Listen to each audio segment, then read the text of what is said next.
Good evening. My name is Chris Jessop, and I'm introducing this evening's webinar to you. This evening's speaker is David Victor, and he will be talking about the Turbervilles family of Gaulden Manor. David spent his career running software companies, but when he retired, decided he would have a different direction and researched into the local history of the villages in Western Somerset, particularly during the 17th and 18th centuries. David also chairs the local history group in SANHS and sits on the council of the Somerset Record Office Society. As usual, David would take questions at the end of the talk, and to ask a question, you will need to activate the chat button at the bottom of the page and type in a question. To find the button, just run your finger along the bottom of the screen and a series of buttons should pop up. If the button is not there, it might be at the top right or even hidden under 3 dots. Because we're recording the lecture, we won't be using names in the question time. It is free to register for the talks, but a donation of £5 towards the ongoing costs of SANHS will be greatly appreciated. The donations button is on the SANHS website donation page, and when donating, please label your donation Turbervilles. To make things easier, a link to the donations page will also be posted on the chat button at the end of the lecture. So now over to David. Hello, everyone, and welcome to this talk about the Turbervilles at Gaulden Manor, which happened during the 17th century. Now, for those of you who don't know Gaulden Manor, it's based in Tolland, and Tolland is a small village about 10 miles west of Taunton, and between Wiveliscombe and Lydiard St Lawrence. That should locate it for you, I think. Just press my button and we're here. Now I've started with a picture of what is today the manor house of Gaulden Manor. This was built in 1642 for the Turbervilles. Before that, we don't believe that there was a similar building because the manor was in the hands of the church. Now, it's very similar to many other manor houses of its type found in small manors around the county. However, in one very particular respect, it varies from the others, and that is the quality of the plasterwork in the grand hall, the main hall, and the anteroom that's with it. These are absolutely magnificent.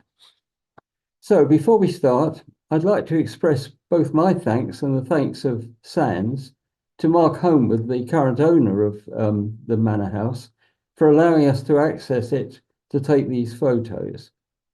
And I'd also like to express my thanks to Tony Harding, a volunteer from SANHS, who gave up his personal time to actually take the photographs, because I'm not totally competent at that kind of thing, and edit them for use. And finally, I'd like to thank all of those owners of the manor house over the last 300 years who have kept the plasterworks in absolutely pristine conditions. Now, this is the first element of the plasterwork I'll show you, and it's an overmantel in the master bedroom of the manor. And it's particularly important because it shows the starting point of the family in the manor. On the left, it shows the arms of Turberville, which is a rampant lion with a crown on its head. And on the right, it shows the arms of the Willoughby family. And that indicates that this is the second of the John Turbervilles. There are 3 of them. And it was for him that the house was built, and we'll come to that in a moment. So I'm going to start the talk by giving you a quick rundown of the wider Turberville family. And then I'm going on to a brief introduction of the manor itself, because the manor house is only part of the manor overall. And then I'll go on to a more detailed discussion of the family and their ups and downs over the 17th century. So let's start with a quick look at the family. The first known Turberville in England is Sir Payne the Demon de Turberville, who was in Glamorgan in the 12th century. He was fighting there with Robert Fitzhamon, who was the man who was trying to placate the Welsh. And they did so well between them that at the end of it, Sir Payne was granted the ownership or the control of Quoity Castle, which was a key link in the defensive line between Wales and England. Now, I have to say, nobody knows why he was called the Demon, but I guess most of us can work out some reason for it, bearing in mind he was a soldier fighting in a foreign country. The next link is this place, which is in Beer Regis in Dorset. In the late 12th century, Sir John Turberville was sent by the English court to this area on court business. And he liked what he saw so much that he planted his banner here and created a home on the site that's shown here, in fact, Court Farm. And the family stayed here for some 300 years and was the centre of the family in the southwest of England. And from here, parts of the family spread down through Dorset, Devon, and into Cornwall.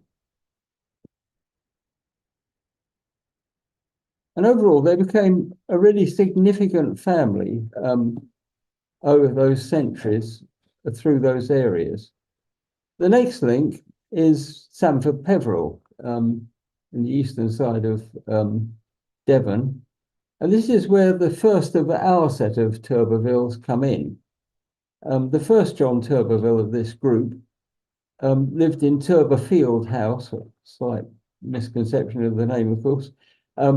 Now, the first of this group never lived in Somerset. He was based all the time at Turberfield House in Sandford Peveril. We know that because even his will says he was of Sandford Peveril. But let's go on and look at the family overall as far as it concerns us. So there's John Turberville I, the one I've said was at Sandford Peveril, and he married a lady called Sarah Way, and they had 3 children, the eldest boy of which became John Turberville II, for whom the house at Gaulden was built. He married Bridget Willoughby, and they had 4 children. Their male heir was John Turberville III. He married Elizabeth Fortescue, who was, well, sorry, no, we'll come back to that in a minute. And they had 12 children, most of whom lived into adulthood, which was unusual for those days. Their heir was Fortescue Turberville, who was named for his grandfather, the father of Elizabeth Fortescue.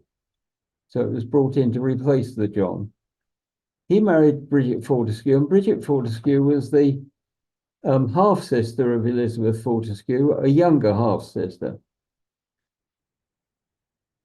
They had 3 children, the first of which, sadly, Fortescue Turberville II, died as a young boy of 3 years old. They then had a daughter called Amy, who died soon after. But in the end, they had a child which survived, and that was called Bridget, and we'll be talking about Bridget later. None of those 3 had children. So let's move away from the Turbervilles for a minute and talk about the manor itself. The manor, that is the land of the manor, was given to Taunton Priory in the 12th century and stayed as a religious manor up until the dissolution of the monasteries. When it was taken up by Henry VIII, it then passed through his hands and Edward VI's hands to Elizabeth I, and she sold it in 1543 for £212 to a man called William Standish. And William Standish never lived here, and the manor passed down through his male and female parts of his family till it finished up with a man called John Min about 100 years later in 1615. And John Min sold it to John Turberville I and John Turberville II. The sale document names not only John Turberville I, but also his son as buyers and his son was only a child at the time. And I think that's another indication that the whole thing was done really for the son rather than for the father. They didn't occupy it until the 1640s, when John Turberville, after working in London for many years, came back to the manor. Up until that time, well, for a start, there wasn't a manor house as such. The manor was in lease to the Sellick family, who were millers, and they lived at the mill as far as I can check. So let's go on and talk about some of the features of the family. And there's three characteristics which I think exemplify the family. The first is their social ambition. They wanted to get on in life. Secondly, their willingness to go to law, and that wasn't surprising as they've all trained lawyers. And thirdly, their financial shortcomings, and that really perhaps finished them in the end. So let's start by looking at their ambition. And this is where I'll show you the wonder of the main hall in the manor. These three roundels are enormous. They're 8 to 10 feet across. There are 3 of them covering the whole of the ceiling of the room. We'll see details of them later.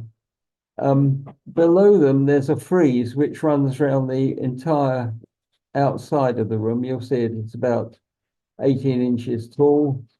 It has views of religious settings and things to do with the family at different places. And it also goes around the anteroom, which you can see through the archway on the right-hand side. And that room also has another ceiling, though not as magnificent as this. And then there's an overmantel that we can see, which has got 4 sets of arms in it. Central upper is the arms for Turbervilles proper. In other words, it's the rampant lion with a crown. Below it, it's the one we saw upstairs, which is the rampant lion with the Willoughby hatchings. And then there are 2 other sets of arms either side, which are of previous people in the family.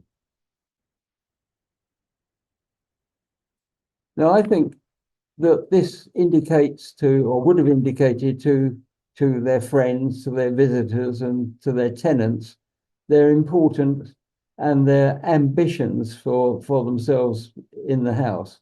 I mean, that's exactly what it's there for. It's to show other people rather than to enjoy it yourself.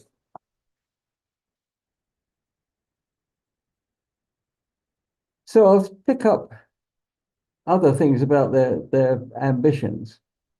First thing was education. All of the male heirs were given a very good education. They went to local schools, but more importantly, they were sent away to university. John II was sent to Wadham College at Oxford. John III and George Fortescue and George, his younger brother, were all sent to Balliol. And then after that, they were all sent to the Inns of Court to learn law.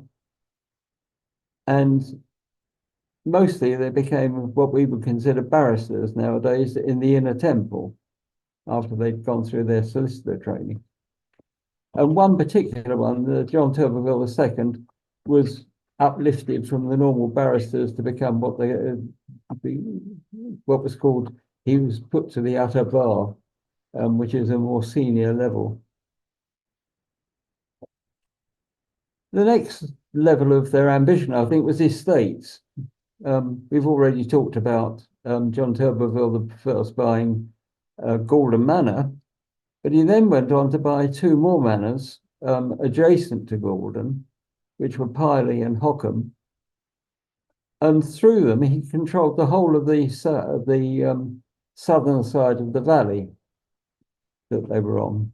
It was continuous land from one end to the other. And then sometime later, he bought, he didn't, John Turberville II bought the Milverton Chantry lands, or half the Milverton Chantry lands. The Crown took up the Chantry lands under Edward VI, took the lands into their own ownership and then sold them off again, rather as Henry VIII had done with the rest of the religious establishment. And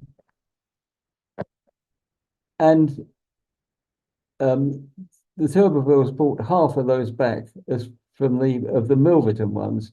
Now, that consisted of about 30 small holdings in the borough of Milverton, and then a few small farms outside. It wasn't a conventional manner of land in one place.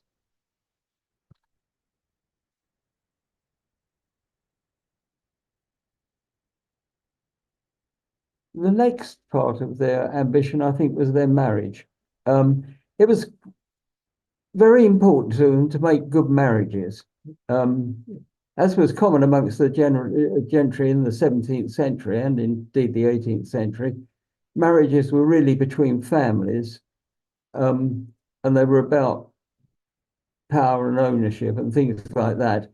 And they were formally contracted very often father to father. The children didn't have much of a say in it.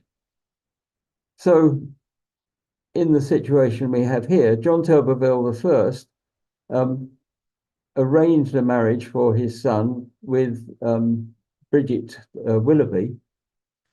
Now, John Willoughby, the father, was a very wealthy Devon landowner with land which stretched down into Cornwall as well.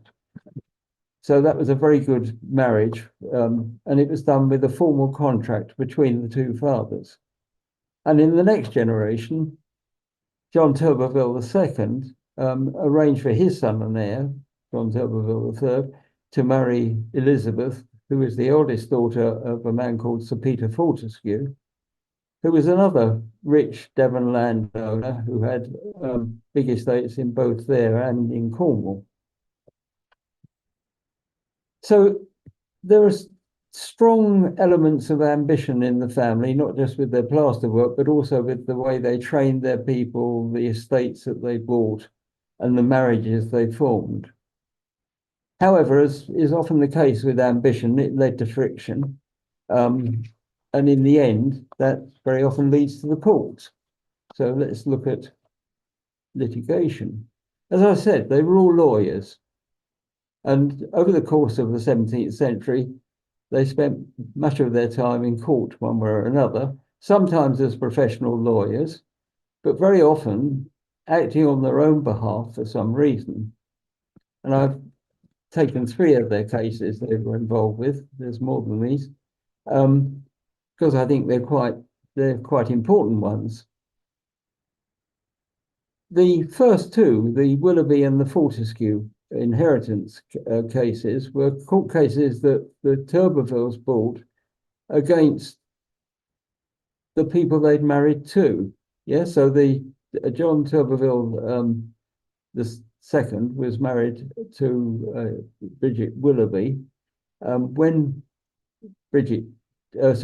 John Willoughby died, they felt that they were hard done by because the contract that they had signed with John Willoughby wasn't executed by his son.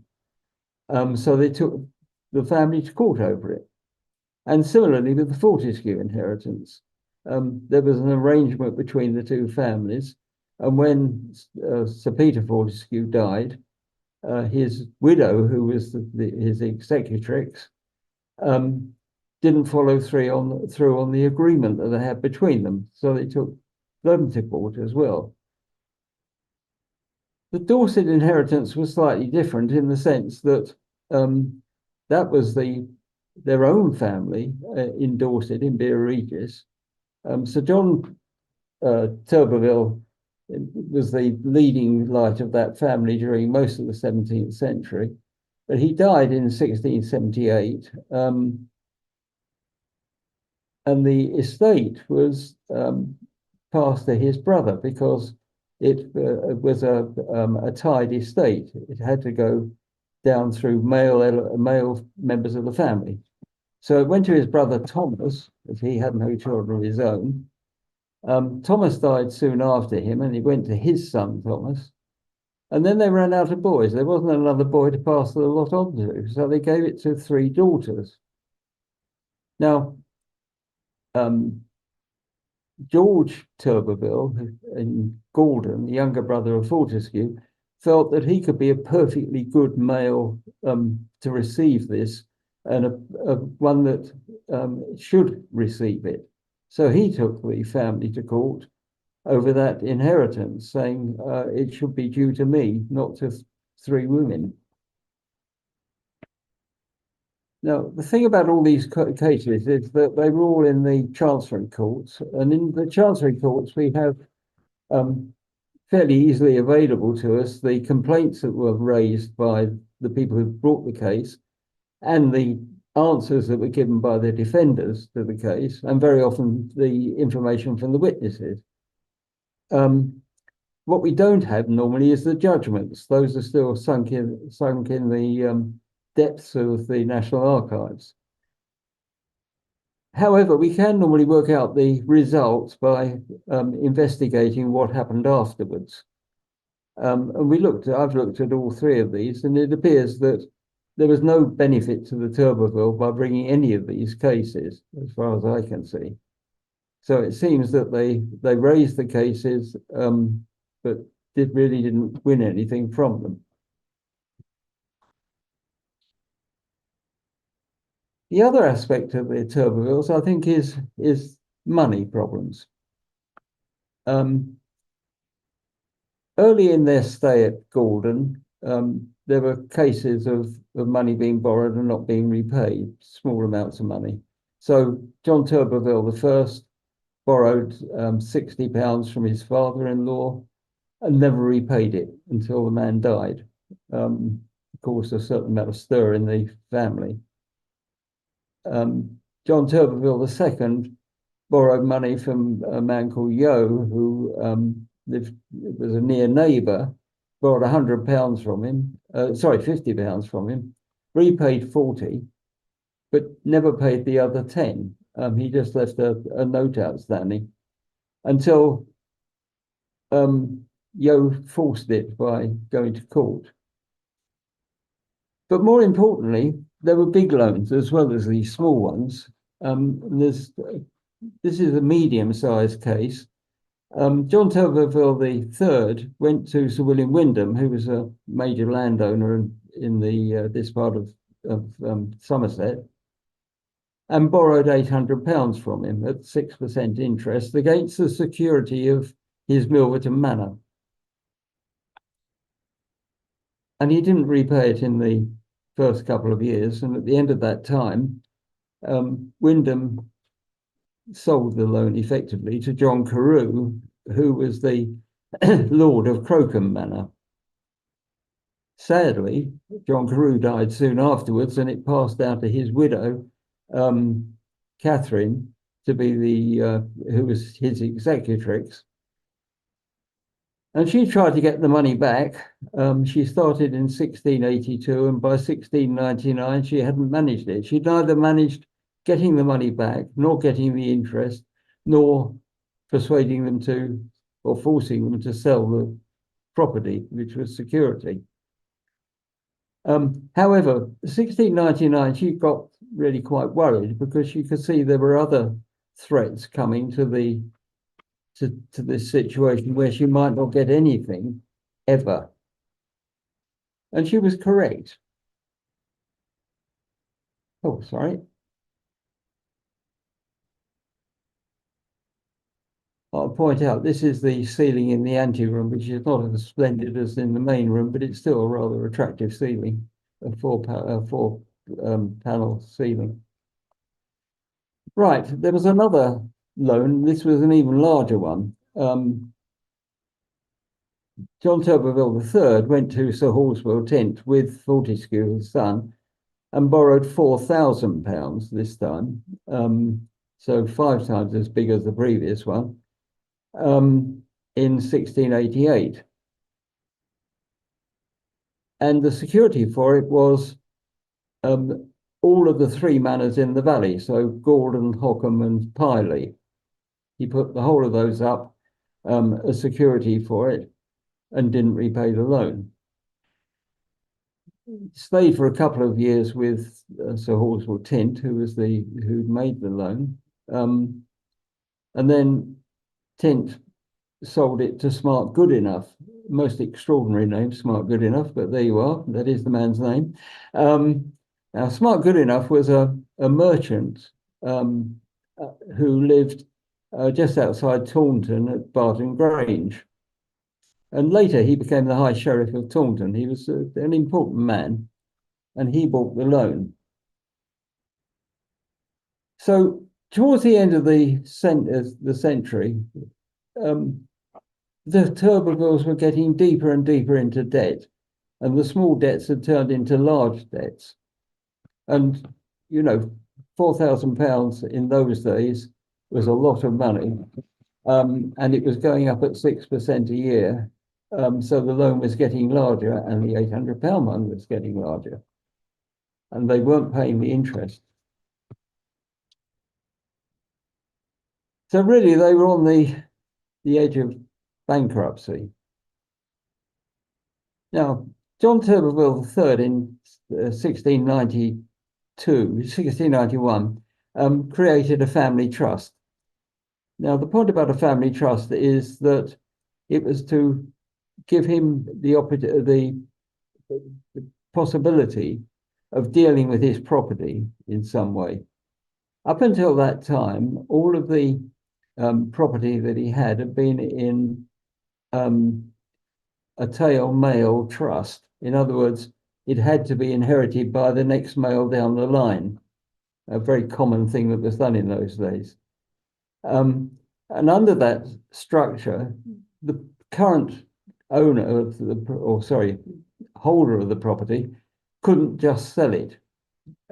He couldn't kind of deal with it as he wished to. So he went to court and got the tail docked, is the term that's used. And that allowed him to put it into a trust where he could take benefit from it more directly. And he also persuaded his wife to give up her jointure, which was the contractual benefit she had from the marriage, and to instead become a beneficiary under the trust. That was all very well and good. Sadly, the next year he died, which caused a certain amount of confusion. Things were closing in on the family. They were up to their neck in debt. Turberville III had died, leaving his heir, Fortescue, to take over from him alongside his widow. And Smart Goodenough was smart at this point. And he said, I can't hang around here much longer. I need to get my money back because I don't know where this is going to finish up. However, it was a problem because he couldn't do anything with the trust, because the trust, when it was set up, had 5 trustees. 4 of those trustees had done a deal with the 5th of the trustees, whereby the 4 of them could retire and leave all the responsibility with this one man, who was William Lacey, who was the Lord of Hartrow Manor, just up the road. However, Lacey died, and Lacey only had one child, who was a girl, and the girl was a minor, and she couldn't do anything with the trust because minors weren't allowed to make decisions as trustees. So Smart had to go to court to get the trust overturned so that he could go after the property. And he also, while he was at court, arranged for the estates to be freed so that they became his. And that really is the end of the story. Turbervilles had to vacate. They disappeared down to Ermington in Devon, in Cornwall. And that was the end of the story. However, there are some loose ends which I'd just like to run through. The first one is what happened to Gaulden Manor. Well, interestingly enough, the man who'd agreed to buy Gaulden Manor, John Galhampton, died a few years afterwards, before he completed the purchase of the manor. So Smart Goodenough didn't get his money back straight away. The whole thing was thrown up in the air. He still owned it, and all he had was a deposit from Galhampton, which he had to repay if the sale wasn't going to be completed. So he then had to start looking for a new buyer, and he didn't actually finally complete the sale until 1720. So it's a long time. And there are some people left, and it's worth mentioning those. You've John Turberville III, his widow and executrix was Elizabeth, and she didn't stay single for long, because 3 years after he died, in 1695, she remarried to a man called George Curzon, who lived in Plymouth and disappeared from the scene totally. That left Fortescue and Bridget, his wife. And the strains of the previous years seem to have been pretty bad on them. And in the end, a very unusual thing, they separated. Not a very common thing in those days. And shortly after that, in 1709, Bridget died.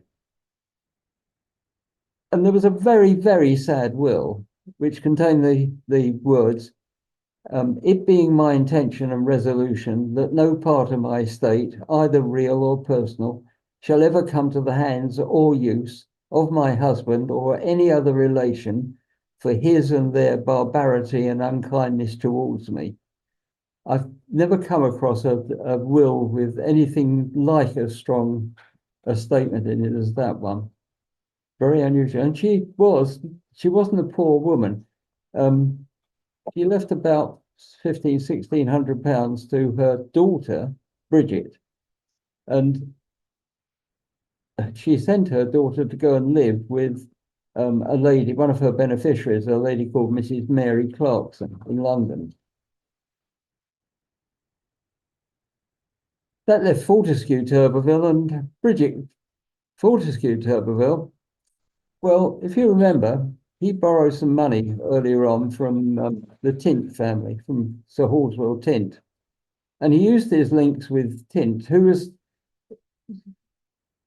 in a way, a kind of loose cousin. The Tints were intermarried with the Fortescues, and the Fortescues were intermarried with the Turbervilles. So there was fairly strong family links there.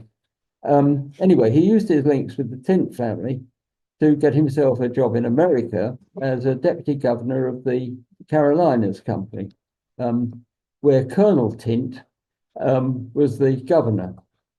So he went over there as one of 3 deputy governors. And shortly after, about a year afterwards, the governor died. And the rule was that if the governor died, the deputy governors had to vote amongst themselves to create a new governor from themselves until such time as a permanent one could be sent out from England. Of course, the mail had to get back to England, then they had to sort somebody out, and then they had to get them over there by boat. And it was quite a lengthy process. So they had a vote. 2 of them voted for themselves, and Turberville voted for one of the 2. And then later that afternoon, after a good lunch, it switched back. He switched his vote to the other one. And it turned out subsequently that he accepted a rather large bribe for doing that. However, it didn't matter very much, because that very night he died of an apoplexy, and that was the end of Turberville Fortescue. So we come to the last of this group, who was the ultimate heir, one can say, and that's Bridget Turberville. In 1721, when she was 16, she was still living with Mrs. Clarkson, and she absconded and eloped with a man called William Dibley, who was sometimes described in papers as a journeyman blacksmith, and at other times as a druggist. What the connection between those two roles might be, I can't imagine, but there we are. Mrs. Clarkson went down to the King's Bench Bar in Westminster, got herself an official from there. They went off and sought Bridget and found her. And they dragged her back to the bar in front of a judge. And the judge, having heard some evidence, said, well, okay, what do you want to do? Do you want to go home with Mrs. Clarkson, or do you want to go off with this man? And she said she'd go home with Mrs. Clarkson. However, that's only the first part of it, because the marriage had to be judged as well. Was it a valid marriage? So a new trial was set up to judge the marriage, and this was the Lord Chancellor in the Chancery Court. And the judge made two decisions. The first one was that all the witnesses who had said that she was 21 years old, when in fact she was 16 when the marriage was made, were sent to jail. And she was told that, well, you've been wedded and bedded, you better go off with your husband. So she did go off with her husband. However, the sad part of it all is that a few years later, when she was 21, she died in Hampstead, and it's thought it was in childbirth. And that was the end of all of this group of people, all of the important people in this group.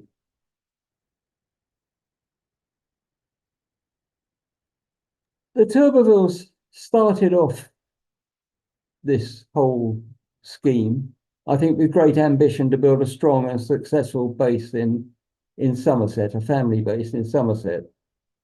And I think John I and John II had the drive and energy to do so, but that ambition became increasingly dissipated over time. And that by the time that John III came along, they were more interested in a kind of comfortable family life, and that can be evidenced by the 12 children he had. And I think everything started breaking down, and his son, Fortescue, and his wife didn't get on very well. And I think, it just all went downhill. Now, I think you can stand back from all that, though, and say, well, yes, but you have to look at this more in a more kind of formal way. Perhaps their plans were too ambitious in the first place for the assets they have. They bought a lot of property. There's no evidence that they were extremely wealthy. So maybe they were trying to bite off more than they could chew. They certainly seem to be too quick to go to court, because the court cases they were involved with probably cost them money rather than making their fortune. And much of their story took place during a very difficult time. The mid-17th century had all the uncertainty of the troubles with the king, the Civil War, the Commonwealth, and it was a very difficult period for doing anything. And it was also a time of bad harvests, and these were people who were essentially farmers. They were reliant on farm income. And there were very bad harvests for several years in the middle of the century, and a very reduced income to the farms. No matter which of these was the cause, however, the effect was the same. And without being too churlish, I'd say it's rags to riches to rags in a few generations. So that's the end of my talk. I'd like to thank you for your time and attention. And I'm ready to take any questions now. Thank you very much, David. That was a very informative talk, and one might say very sad because of what the outcome was, but one also thinks, would you really go and buy that sort of thing if you hadn't got the money? We've got some questions here. What is the relationship between the Turbervilles of Gaulden Manor and the Turbervilles of Bear Regis / Woolbridge? My 9 times great-grandfather, Reverend John Gaulden, M.A., had a son, Edward, who also became a cleric, who married Elizabeth Clavell, who was the daughter of a Bridget Turberville. Bridget was the daughter of William Turberville, William's brother John Turberville of Woodbridge, who's married to Anne Howard, and so it goes on. So somebody obviously thinks that there is a link there. Well, without doubt, there's a link, but it's quite a remote link. For example, Sir John Turberville at Dear Regis acted as something for John Turberville III. I was just trying to think what it was. Oh, I know what it was. Yeah, in the trust agreement, the family trust that John Turberville III set up. One of his witnesses in court was Sir John Turberville from Dear Regis, and they clearly treated each other as cousins. Now, if you want to see the relationship in terms of family trees, you have to go back to prior to the Bishop of Exeter. It's quite a long way back. The ones in Sanford Pepperell come from a branch that separated. I think they were again another pair of Thomases, if I remember correctly. If you'd like to drop me an email or leave a message here, how can you contact me? I don't know is the answer. Perhaps I can give you a family chart that shows it. Perhaps if he could, a message could be emailed into sansoffice.org. Yes, by all means. Addressed to you, then that could be passed on. Yeah, I'll be very happy to do it. I'll show him. Another one is, do you have any dates for the plasterwork? Yes, 1642. Right, that was Right. And I say that there's two things that lead to it. One is that the Orbach and Pevsner book about buildings in the southwest states, if I remember correctly, 1642.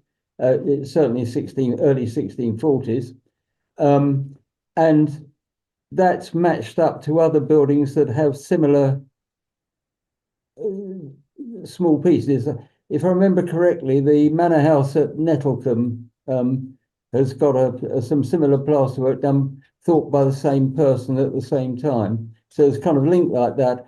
And there's another link, which is that we know that from letters that are right. There are a group of Turberville letters at Nettlecombe, which got there from John Willoughby in Devon because they had a marriage link between them. And one of them is a letter from John Turberville to John Willoughby saying he hoped to be back from London to take up residence in Somerset in the early 1640s, I think again 1642. So there's two sets of evidence from either side pointing into the early years of the 1640s. Somebody has said, thank you for a fascinating talk. John Turberville acted for ancestors in property transactions in the 17th century for the person who Yeah. So that was quite good. But they were good lawyers, competent lawyers, no doubt about that, even though they didn't win their own cases. Did the Turbervilles know Thomas Hardy? Would you think? Oh, no, yeah, right. Right, you're picking up the D'Urberville and Turberville link. No, it's thought that he based it on them. I forget, I've read something about this. No, they didn't know him. He didn't know them. They'd gone by the time he wrote his book. All right. Yeah, because effectively they disappeared as a family in Dear Regis at the same time as they did at Gaulden, within a year or two of each other. Was the plasterwork totally designed by the family, or did the craftspeople have some say in the All what the craftspeople had a big say in it. The master craftsmen that did this kind of plaster work were, I won't say important people, that'd be the wrong say, but they had a lot of input into it. I think it was more a case of the the Turbervilles saying the things they'd like to see in it, and then the plaster workers themselves designing it and making it. Yeah, yes. What surprised me was your second slide with the castle ruins. It's a wonder they're still standing. They look as though they're 100 stone thick, don't they? Yes, indeed, indeed. The plasterwork, I've got a book on plasterwork of Somerset houses, and I'm going to have a look and see if there's what information that I can find from there. There was just having a look to make sure we haven't missed any that are. I just saw a thing about Italian craftsmen.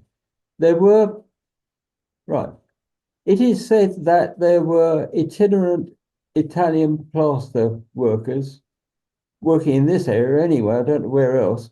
And I'll give you a particular example of that. The house that I used to own before I moved 18 months ago had a piece of plasterwork in one of the main rooms, and an expert looked at it and said he thought it was, or sorry, she said it was done by Italian plaster makers, and it was done from patterns they brought with them. They were itinerant. They banged on the front door and said, "Can I come and do some work for you, Gov?"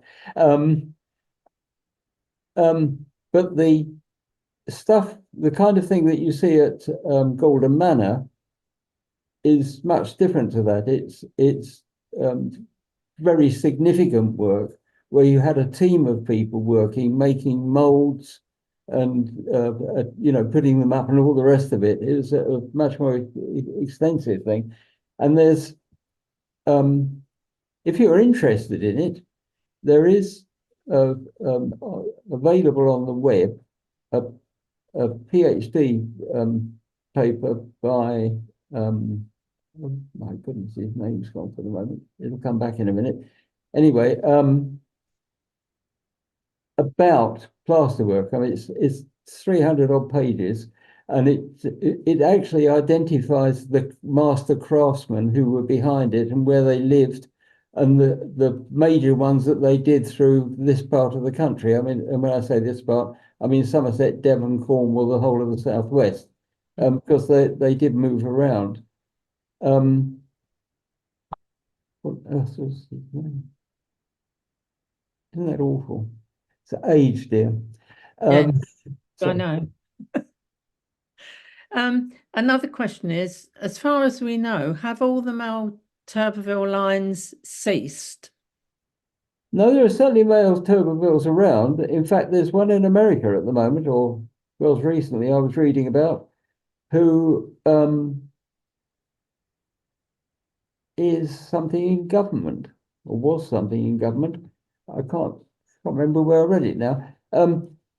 No, there are male lines. I mean, and there would be some that came out of the ones that were at Gaulden, because of the 12 children, there were four or five boys out of the 12. We know what happened to Fortescue. We know what happened to George. The other three, I don't know what happened to. They went to Ermington. Whether they migrated or they, I really don't know. Thank you. It was Nigel Pratt. Well, I think we've covered all the. Sorry, can I say that again? Nigel Pratt was the person who wrote this very good PhD thesis about plasterwork in this area. Right, so and that can be found. And you can find that on the web. It's on one of these sites, a bit like Archive.org, but it's not Archive.org. It's a site that deals with PhDs But theses. if you put the name in, it's likely to come up, isn't Yeah. it? Yeah. Mm. Well, I'd like to thank David for a very interesting talk this evening. And also the three chaps who are behind the scenes that you never see, Tony, Nathanael, and Allan. And we look forward to seeing you again. SANHS' next webinar is on the 6th of June, and that's taught by John Page on Roland Pavey, a Cheddar eccentric. As far as events go, on this Saturday, SANHS are going to be carrying out a BioBlitz in the St James Churchyard in Taunton between 10:30 and 1 o'clock. An ideal family event if you've got children or grandchildren about with you. This is the second survey they've done there, and they record all the plants, all the bugs, insects, birds, butterflies, anything you can think of. And we're very lucky to have Pat Wolseley, who's a nationally renowned lichenologist, coming along as well. So that's in the St James Churchyard in Taunton this Saturday, 10:30 till 1. No need to book, just pop along. On the 29th of May, the History Society, I've got Stanton Drew Stones, a guided walk with Colin Budge. That I think is Harptree. I've lost my bit of, yes, it is. It's Harptree History Society. Stanton Drew Stones, a guided walk with Colin Budge. So I've got no details of time or anything for that, but you'll find it on the internet, I'm sure. The 22nd of June, and this is going to be a really good visit to Hornblotton and Alford Church with Julian Orbach and Lizzie Induni, our own SANHS chairman. So all of these can be booked via the SANHS activities can be booked via the website if you need to. But other than that, I would like to say a very big thank you to everybody. And I think the behind the scenes lad will put up the link for the donations button if you wish to do so. A very good talk, David. Thank you very much. Must have taken you a long time to research that lot. And I'd like to say good evening and hope to see you in June. Good night.